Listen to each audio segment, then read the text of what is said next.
Ave rapaz. Siempre en las alturas, visionaria, sigilosa, poderosa cazadora. Estas son algunas de las características que han hecho que el águila real o águila dorada haya sido tomada por muchos países como un emblema y un símbolo a través de la historia. En el México prehispánico era considerada una alegoría de lo celeste, encarnación del sol y del fuego. Símbolo de identidad para el pueblo mexica, sirvió como la señal divina enviada por Huitzilopochtli para la fundación de la Gran Tenochtitlán en el siglo XIV. Ha sido desde entonces el ave emblemática del pueblo de México. Sin embargo, en este país, al comienzo del siglo XXI, esta ave se encuentra en peligro de extinción.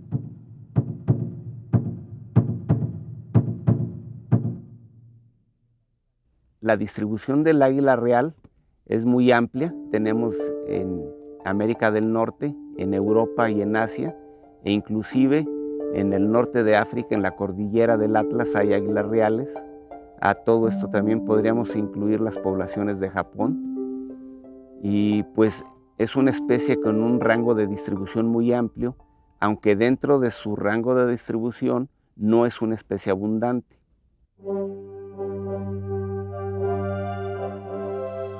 El águila real es una de las aves rapaces más grandes del mundo. En la edad adulta llega a medir 1 metro de pico a cola y tiene una envergadura que alcanza los 2,5 metros. Como sucede entre la mayoría de las rapaces, la hembra es más grande que el macho y su agudeza visual es 2,5 veces mayor que la del ser humano. Habita en regiones montañosas cercanas a praderas, en donde encuentra sus presas. Se alimenta principalmente de serpientes, roedores y conejos. Pueden planear durante periodos prolongados y llegan a volar a una altitud de 2.500 metros. Todos estos atributos han hecho que esta carismática especie ocupe hasta la fecha un lugar importante en muchas culturas de México.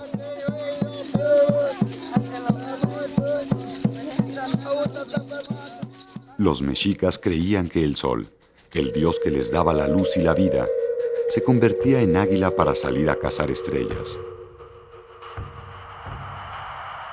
Era el símbolo solar que requería del sacrificio de corazones humanos para seguir su curso. Bueno, eso viene de un mito muy famoso, muy difundido en Mesoamérica, que es la relación del águila con el sol y el mantenimiento del cosmos para darle sangre al sol. Y el mito del quinto sol dice que el sol solamente empezó a moverse cuando ya tuvo esa energía, ese alimento, ¿no? Uno de los más impresionantes vestigios de esta cosmovisión se encuentra en Malinalco. Sobre la roca arenisca de una montaña, los aztecas labraron este templo conocido como Cuaucali, que significa Casa del Águila.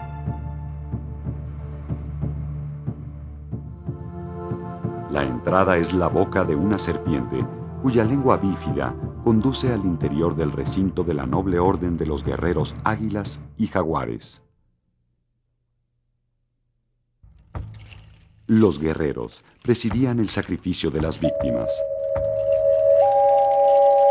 La sangre y el corazón de los sacrificados que llenaban este receptáculo eran el alimento sagrado ofrendado al sol para que siguiera su marcha y la vida continuase.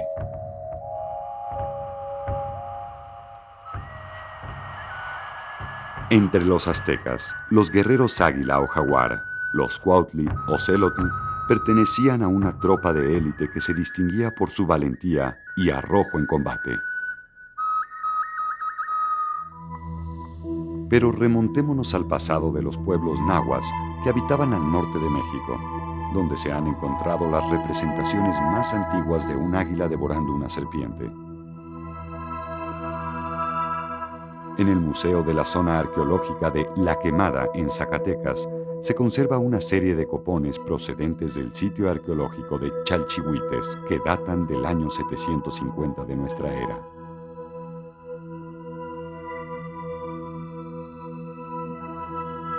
En los vasos podemos ver un círculo periférico que en sí representa el borde del nido, y dentro se encuentra un individuo joven, seguramente es águila real.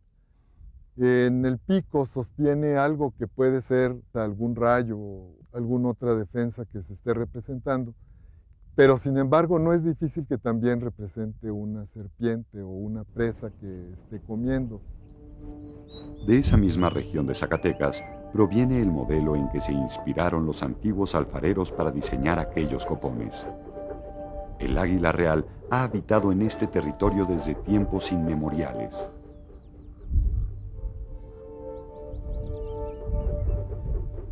En los riscos de la Sierra Fría, una pareja de águilas se ha establecido desde hace décadas.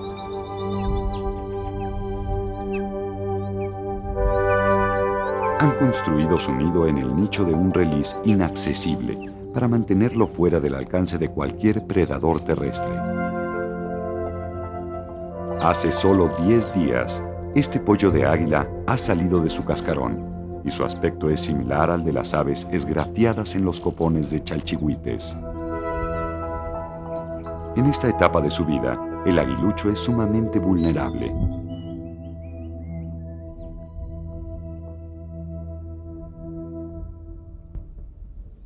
Los cuervos son una amenaza para la cría, pues aunque no se atreven a atacarla, están siempre pendientes de las presas que sus padres logren cazar.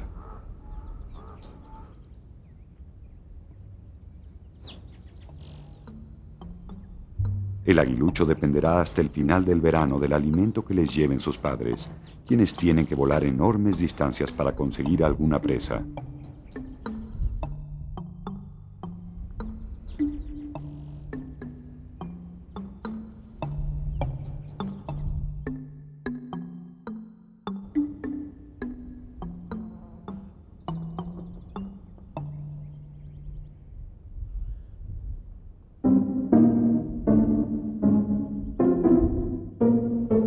La madre ha conseguido cazar una liebre y se dirige a alimentar a su cría. Pero los cuervos están alerta y se lanzan a tratar de arrebatarle la presa. La velocidad del águila supera a los cuervos, pero la obligan a desviarse del nido. Hace 2 días que el aguilucho no recibe alimento. Finalmente la madre se lanza en picada a una velocidad cercana a los 200 kilómetros por hora y logra dejarle su comida.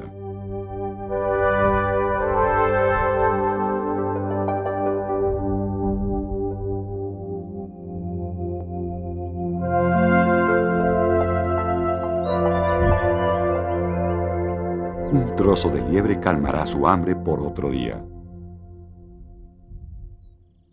Cada pareja de águilas pone únicamente 2 huevos por año, de los cuales generalmente solo sobrevive un pollo. Si bien las condiciones naturales para su supervivencia son difíciles, estas pueden agravarse debido a ciertas prácticas humanas que aparentemente no tienen relación con las águilas, como en este caso la cacería indiscriminada de sus presas favoritas, las liebres. Un día me dijeron que venía 60. Por eso se está escaseando, ya no, casi no hay. Hay muy poca. Es que se la acaban. Después otra vez me platican que venía 20. Por eso no. Es que no le dejan el alimento al águila. Es el alimento al águila, al liebre.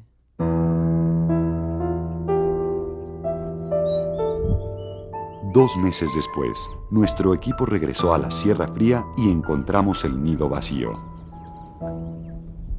Al cabo de 2 días de angustiosa búsqueda, los chillidos del juvenil nos señalaron su posición. Había logrado volar hasta la cima del cerro más alto.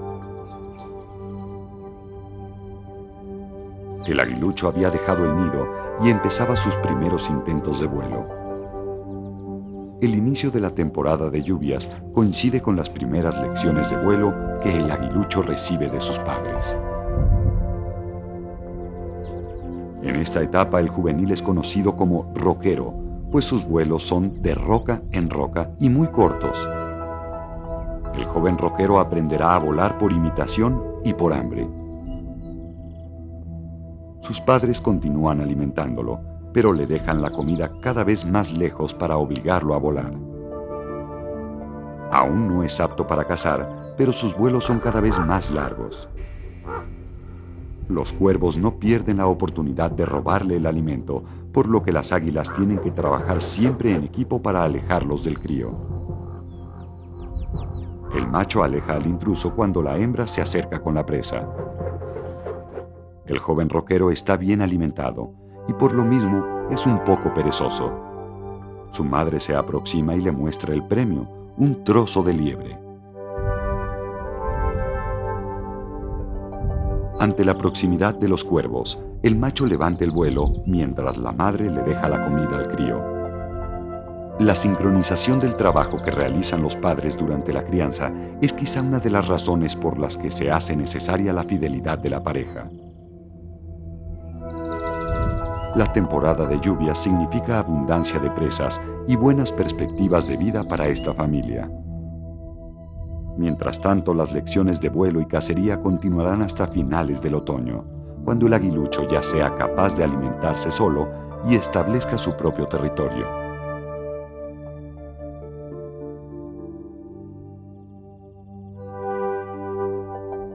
Las águilas, su ciclo es anual, tienen una cría. Si esta cría se pierde, por la causa que sea, que puede ser desde una causa natural de enfermedad, hasta lo peor que pudiera ocurrir, que fuera el robo del pollo, el secuestro del pollo del nido, o llegar a matarlo, que sería lo peor de las circunstancias, simplemente se pierde el individuo. Se pierde un año de esfuerzo ecológico de la especie por salir adelante, o de la pareja en este caso. Para seguir la historia de cómo el águila llegó a integrarse al escudo nacional, viajaremos en el tiempo a la época anterior de la fundación de la ciudad más grande del mundo. Todo empezó en el mítico Aztlán. Ahí, Huitzilopochtli se apareció bajo la forma de un águila y ordenó a las tribus nahuas dejar su lugar de origen para buscar y establecerse en mejores tierras. La señal inequívoca para el sitio donde habrían de establecerse sería un águila parada sobre un nopal y devorando una serpiente. Tras un largo peregrinar, los nahuas llegaron al Valle de México y se establecieron a orillas del lago. En el monumento conocido como el Teocalli de la Guerra Sagrada, está grabada una fecha que conmemora la fundación de Tenochtitlan y que corresponde al año 1325 de nuestra era. En la cara posterior del monolito se encuentra la más antigua representación de esta prodigiosa señal. Hasta la fecha, ese monumento es el más completo, el más claro y el más fuerte que transmite la idea de la fundación de México Tenochtitlán, tal y como nos relatan los textos escritos. Y tenemos el nopal, que está brotando de una piedra, que otra leyenda dice que es el corazón de Copil, uno de los enemigos de Huitzilopochtli, y que al volverse su enemigo lo mata, les trae el corazón y arrojan el corazón a la mitad de la laguna. Y dice otro relato que entonces ahí se indicó que había de fundarse la Ciudad de México, donde los aztecas habían triunfado de sus enemigos. Sin embargo, en esta imagen tallada en la piedra, el águila no está devorando una serpiente. Este glifo representa el grito de guerra del águila, el Atl Tlachinoli o agua quemada. Entonces esta idea de que el nopal surge del enemigo vencido ya por los aztecas, y ahí sale el águila y posando sus garras en las tunas que tienen la forma de corazones humanos, pues expresa toda esta simbología guerrera del pueblo azteca, que es al fin y al cabo una significación muy fuerte de lo que es el triunfo de los aztecas sobre los distintos pueblos agrícolas del Valle de México.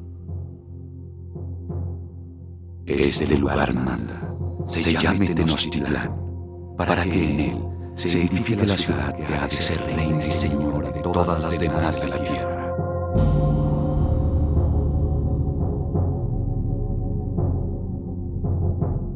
Cuando llega la conquista y se empieza a crear, a fundar la nueva ciudad sobre los escombros de la antigua Tenochtitlán, el águila y el nopal sigue siendo el emblema fundamental de ese pueblo, y en ese momento pues son la mayoría los indígenas y lo vuelven el emblema común para identificar a la fundación nueva de Tenochtitlan, que ya se llama la Ciudad de México o Meztitlán, como le llaman los primeros conquistadores.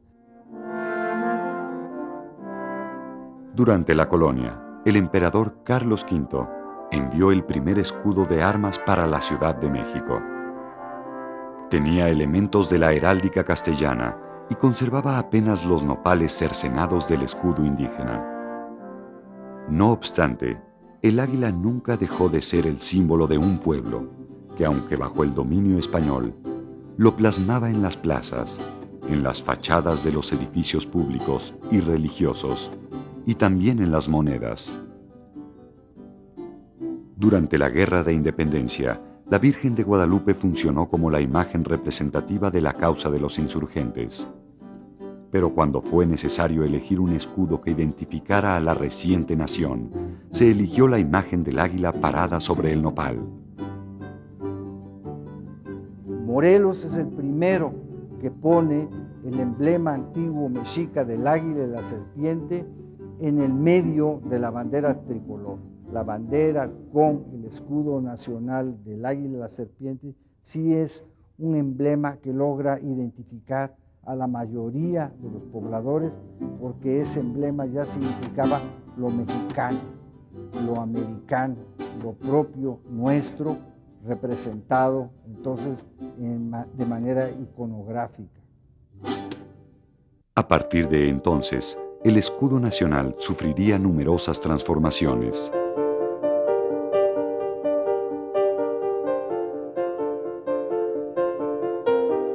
El modelo que se utiliza actualmente fue diseñado por el pintor Francisco Epens Helguera en 1968 y es desde entonces el único emblema oficial del país.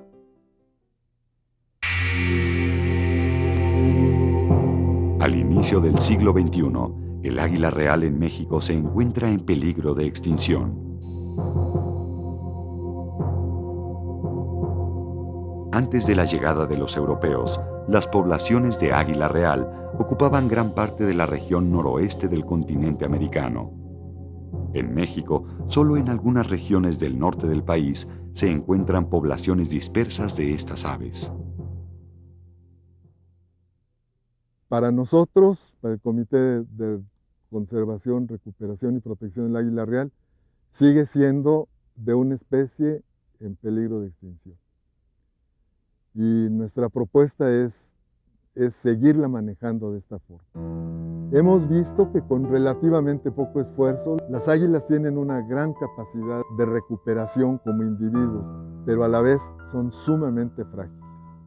Si se afecta su hábitat, su fuente de alimentación, es muy fácil que las poblaciones o los sitios de nidación se pierdan. El águila real no tiene ningún depredador natural que signifique una amenaza para la reproducción de la especie. Su único depredador es el hombre. la creencia de que es un ave brava, es decir, agresiva, se convierten generalmente en mitos, en desinformación, que lleva a que cualquier persona, cualquier campesino que tenga borregos o potrillos, a la primera águila que ve, inmediatamente, sistemáticamente la mata.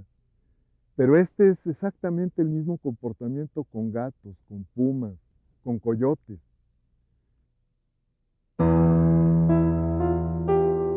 Los principales factores que afectan la supervivencia de la especie están relacionados con la reducción o destrucción de su hábitat a causa de actividades agrícolas modernas y el uso de plaguicidas.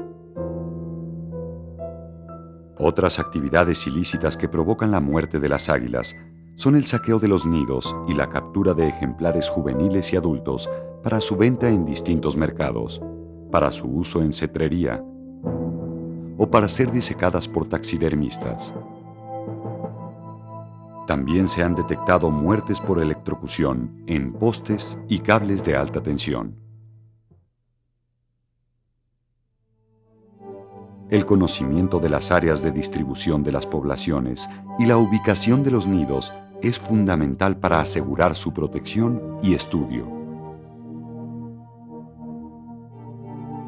Con un poco esfuerzo alrededor de las poblaciones o de los sitios en donde ya están localizadas las águilas, con protección, manejo, difusión, educación, con el seguimiento, el monitoreo, con las 5 estrategias combinadas, fácilmente se puede ir avanzando hacia la recolonización de sitios, inclusive idealmente hasta que llegue a ocupar su distribución histórica.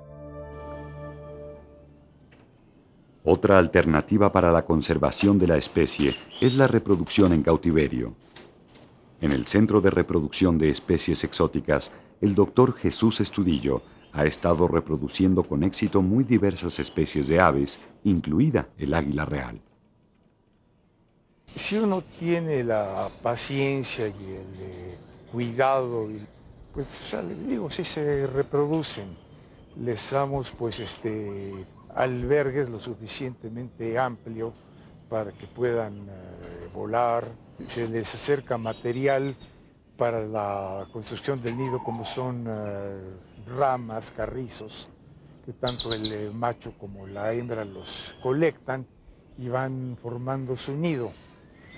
Tienen 2 o 3 plataformas donde ellos deciden dónde van a anidar, como lo hacen en la naturaleza. En su territorio tienen 2 o 3 áreas de anidación, pero una es la que seleccionan. Sin embargo, la reproducción en cautiverio no es una solución definitiva, pues a las aves así criadas se les tiene que enseñar a cazar.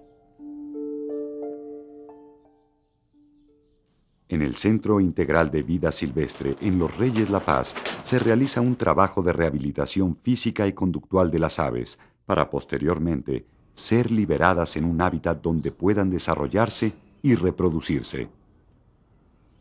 Pues como ven, la jaula es grande, eso les da un cierto grado de rehabilitación física. Pueden volar, estirar las alas, hacer un poco de condición. Y en cuanto a la rehabilitación conductual, se les está dando de comer el conejo del color natural de los conejos de campo para que vayan aprendiendo a cazar. Es por eso que los encargados de alimentarlas se ocultan y liberan las presas sin ser vistos para que las águilas no los identifiquen como sus proveedores de alimento.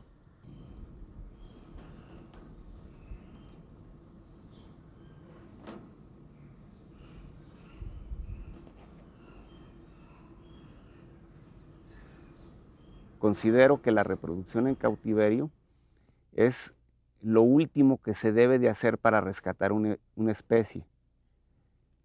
Afortunadamente, el águila real no está en esa condición y creo que los esfuerzos que debemos de hacer para recuperar a la especie deben de ser en vida libre y no en reproducción en cautiverio. A través de la difusión del problema, se pretende que las comunidades que viven en regiones donde hay águilas tomen conciencia de la importancia que tiene para la ecología de nuestro país. Bueno, yo no sabía que eran delicadas, ¿verdad? Pero cuando dio Miguel Ángel, cuando dio conmigo, ya de ahí, ya los empecé a conocer a ellos, cuando ya me hallaron, que hallamos las águilas, empezaron a platicar que era muy delicado. Y ahorita hay muchas, ya no es que andan regadas, pero sí ya hay. Pues aquí la gente de aquí no las perjudica, no las molesta para nada, ni tampoco dejamos las de fuera que vengan a molestarnos, todos nos quitan mucha víbora. De no actuar pronto y establecer mecanismos para su protección, el águila real puede llegar a desaparecer en nuestro país. México sufriría una doble pérdida, en su biodiversidad y en su orgullo nacional. Estamos perdiendo nuestra relación con la naturaleza que creó este país. Es gravísimo eso, porque en términos de identidad quiere decir que ya nada más vamos a tener una relación con mitos simbólicos que ya no tienen presencia en la actualidad. Entonces estamos perdiendo las raíces de nuestro ser nacional. Bueno, el águila real tiene un valor no nada más biológico, aparte de su valor natural, tiene un gran valor cultural para México. Es algo que vemos todos los días, lo vemos en la bandera, lo vemos en las monedas, en el papel oficial. Desgraciadamente el águila, a pesar de que la vemos todos los días, cada vez la vemos menos en donde debe de estar, que es en su hábitat natural.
Consejo Nacional para la Cultura y las Artes.